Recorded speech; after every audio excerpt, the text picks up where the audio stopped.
भाग्य लक्ष्मी मलिष्का को उसके पिता ने फोन कर कहा अगर वो अपनी जान बचाना चाहती है और जेल नहीं जाना चाहती तो अभी के अभी ओबरे मिशन से चली आए वापस। वही मलिष्का जहाँ आने से पहले गले मिलती है लक्ष्मी की और गले मिलकर कहती है लक्ष्मी अगर तुमने किसी को भी सच बताई और इस सच को बताने की कोशिश की तो इस बार मैं तुम्हें तो मारूंगी ही लेकिन ऋषि को भी नहीं छोड़ूंगी। सबके सामने मैं ऋषि को मार कर ही रहूंगी। और साथ ही साथ लक्ष्मी और ऋषि दोनों पहुंच जाते हैं शादी के मंडप पर।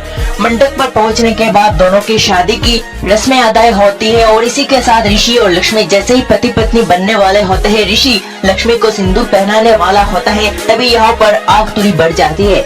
आग बढ़ने की वजह से आग का जो तेज होता है वो सीधे लक्ष्मी के चेहरे पर लगती है और इसी के साथ जो लक्ष्मी बेहोश है इस समय उसे थोड़ी बहुत होश आ जाती है।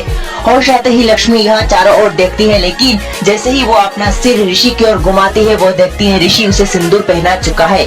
सिंदूर पहनाते ही लक्ष्मी शादी को रोक देती है। यहीं पर लक्ष्मी कहती है कि ये शादी नहीं हो सकती कहकर यहीं पर उठ जाती है और जैसे ही लक्ष्मी यहाँ पर उठती है तो सभी लोग यहाँ चौंक जाते हैं। ऋषि भी उसी के साथ उठ जाता है और उठकर कहता है लक्ष्मी क्या हुआ तुम्हें, मेरी ओर देखो ना, इस समय तो हमारा पूरा परिवार शादी के लिए राजी हो चुका है, खास करके मॉम भी। तुम पहले बेहोश थी जब तुम्हें इस परिवार में लाया गया और तुम्हें गुंडे भी उठा कर ले गए थे रास्ते में। ऋषि पूरी बात लक्ष्मी को बताता है लेकिन लक्ष्मी उसकी बात सुनने को तैयार ही नहीं होती। वो ये कहती हुई नजर आती है ये लोग जोर जबरदस्ती से उसकी शादी किसी अनजान आदमी से करवा रहे हैं जिसे वो जानती तक नहीं।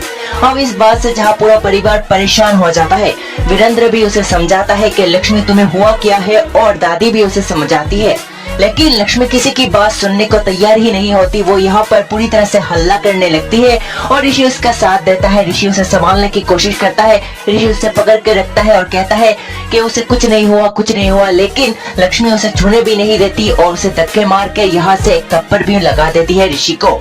जैसे ही थप्पड़ लगाती है वैसे ही सभी लोग हैरान हो जाते हैं, जिस लक्ष्मी ने आज तक ऋषि को कुछ भी नहीं कहा उसने उसे थप्पड़ कैसे मारा। इसी के साथ जहाँ ऋषि और लक्ष्मी को संभालने के लिए सभी लोग सामने आते हैं। ऋषि जो कि पूरी तरह से टूट चुका है और लक्ष्मी को सभी लोग पकड़ के रखते हैं और डॉक्टर को फोन करके यहाँ पर बुलाया जाता है।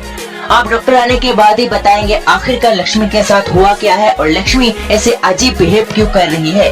क्या मलिष्का के बात सुन के वो ऐसी बिहेव कर रही या फिर कोई और बात है, डॉक्टर आने के बाद सभी को पता चलेगा। वही अगर लक्ष्मी की याददाश्त चली जाती है तो इसका सबसे ज्यादा फायदा मलिष्का को होगा, क्योंकि उसका जो राज है वो किसी के सामने नहीं आएगा इतनी आसानी से। अब आगे क्या होता है देखना होगा दिलचस्प। आज की रिपोर्ट में भाग्य लक्ष्मी शो को लेकर फिलहाल इतना ही।